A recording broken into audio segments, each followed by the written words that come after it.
Nima uchun bu bir butun orolni 3 ta davlat bo'lishib olgan? Kalimantan yoki Borneo oroli 3 ta mamlakatni jamlagan yer yuzidagi yagona orol hisoblanadi. Indoneziya, Malayziya va kichik Bruney qanday qilib bu vaziyatga tushib qolganini tushunish uchun 1600-yillarga qaytamiz.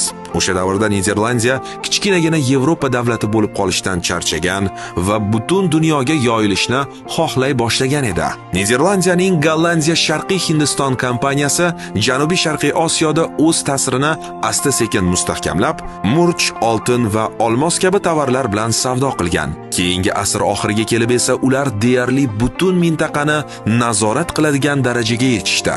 Afsuski, gollandlar uchun bu cheklanmagan hukmronlik davri uzoq davom etmadi. Chunki britanlar ham bu hududdan o'z ulushini xohlardi. Kuchliroq dengiz floti evaziga britanlar bu maqsadlariga erishdilar. Shu vaqtdan e'tiboran orol Gollandiya va Britaniya o'rtasida bo'linib ketdi. Sekin-asta Borneo aholisi mustamlakachilik hukmronligidan charchab borardi. Oxir-oqibat har ikki imperiya ham bu davlatlarga mustaqillik berishga majbur bo'ldi.